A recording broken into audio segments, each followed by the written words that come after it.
Hello, Mzansi. The football doesn't end, only the matches do. Our job is to keep you talking football in between the matches. Welcome to it. It is Game On, and so much to talk about with what in Germany. Of course, Munich keeping the gap away from the chasing pack. We'll be discussing that later on in the show with Shane McGregor.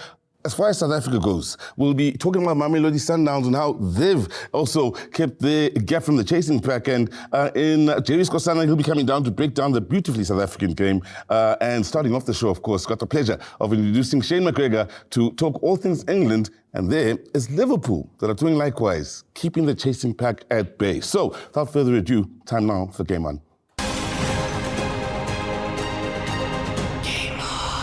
Well, we are reaching that time of the season, March, April, May. This is the time when seasons are won or lost, depending on the results. Shane McGregor here to help us break down the English game. Good day to you, Shane.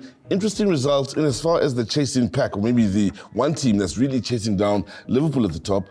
Arsenal coming a bit unstuck at a point where the pressure is really on in the season. They had the game against West Ham, lost 1-0, and a bit telling now in the pressure. Yeah, good to be here. Yeah, you know, when you play derby games, and I told you this last week, it's always difficult. You know, teams rise above themselves when they play against in a derby game. It's one of those things, and you know, unfortunately for Arsenal, they've given it away at the wrong time. Earlier on in the season, if not last season, you and I discussed London clubs and how difficult it is for London clubs to win the league because of so many derbies, thus meaning so many high-pressure games. Exactly. You know, you've got so many around there. Chelsea, you've got Arsenal, you've got West Ham, you've got Fulham. They're all in and around that area. Tottenham. So, Tottenham, all derby games, you know, so it's very difficult to win it from there. And once again, Arsenal, you know, let their fans down. I watched Arteta in the change room after the game. A few choice words were said. And I agree with him, you know, the players just weren't good enough on the day. The needs, we've touched on this again and again, the need for a bona fide goal scorer out at Arsenal. I mean, they've had Jesus in the past, Kyle Havertz, the likes thereof. Good players, but we're talking numbers here. It's a numbers game when it comes to goals. Yeah, you see the difference with them and Liverpool. Liverpool also don't have that out-and-out striker, if you think about it. But they've got players around them that are scoring the goals, from the midfielders to the wide players. Arsenal don't have that at the moment, unfortunately. They don't have that prolific scorer, and they don't have that person that's converting the goals. So that is a problem. They do need to find someone. I still feel Liverpool need to find a striker as well. You know, Núñez has been given so many chances. I mean, look where he is. I mean, he misses the easiest chances and then scores the difficult ones.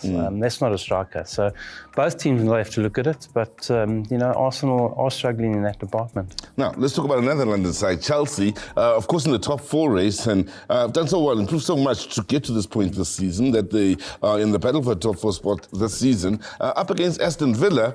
And we all know that's a difficult trip to make. Aston Villa beating them with a 2-1 scoreline. Yeah, you know, so it's always a difficult game, and you look at these two teams, they've got to keep on winning, they've got to keep on getting results if they want to be in that top four. Man City have started to come right, so they're getting the goals. So, yeah, it's been a hard one. Villa, my worry, and I always said this, is the squads, the same as Nottingham Forest. Their squads aren't that huge, and that's the telling factor coming now, tired legs. Tight legs, you say, and for Nottingham Forest, they come up against Newcastle, serve up possibly the game of the week out in Europe with a 7-goal thriller, and thriller it was, 4-3, Newcastle walkaway winners. Newcastle need the win, considering they've come unstuck over the last month or so. Yeah, and it's one of those games again, you know, here we must win for both teams, and Newcastle were value for the money on the day. Unfortunately, Forest, as I say, you know, they've done well. I thought the wheels would have come off a lot earlier, but the wheels seem to have come off for them now. Now, for Arsenal fans, they would have had fingers crossed ending off the weekend. City up against Liverpool. Yes, City haven't been that great, but City are at home. And Liverpool, again, keep a clean sheet, but are clinical in scoring 2 goals and just taking the result. But if you looked at, I watched the game, I watched the whole game, and Liverpool were brilliant in defending. They really were brilliant. They got every player behind the ball. Every player knew exactly what to do. Very disciplined, and caught Man City on the break. And that's what we know. Man City are vulnerable at the back, and this just proved the fact. Man City had 70% of the game, but they still lost 2-0. Great performance defending performance from Liverpool, and then also on the break. You know, could have been 3, but a little fingernail difference in a goal. Yeah, Liverpool do it again. against Newcastle midweek with a 2-0 scoreline. Look, they're keeping the clean sheets and doing what needs to be done out in the attack by scoring goals. That's been nice the big balance, thing. Yeah, That's been the big thing, is keeping the clean sheets. And also going well. Once again, worries. They've got a couple of defenders out injured, and two right backs, Gomez and Bradley, are out injured. But yeah, doing the job. I watched the game. They were different class. Value for money. Got the goals. They could have won by more, but at the end of the day, it was the exact opposite to the Man City game. They had all the possession. Yeah. Just weren't penetrating enough. But 2-0, that's all they have to do now. Just keep on winning. Arsenal, meanwhile, their struggles continue with that 0-0 scoreline against Forest, who possibly had a chance to try and make a fight for a top 2 spot if they had the 3 points over Arsenal. Yeah. Once again, a desperate game that. Winner at all costs. End of the day, played into Liverpool's hands with a draw. So, Liverpool 13 clear.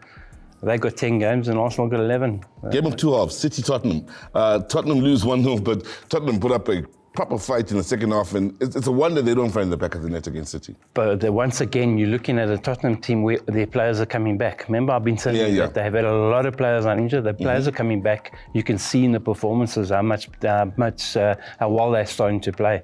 So, they're going to be a team next year we can look at. But for now, what can we say? So as things stand, it's Liverpool at the top of the standings out in England. Arsenal, Nottingham Forest and City round up the top 4. Chelsea just outside of that top 4. And what a battle it is. They're 1 point behind Manchester City. It's rather exciting as far as that top 4 battle. But some may be beginning to think Liverpool may be sitting pretty. But Shane doesn't agree though, yeah? Not yet. Not yet. So we'll see how things unfold. On the other side of this, Jerry Skosana steps in and we discuss what's going on in Zanzibar with Sundowns, keeping ahead of the chasing pack.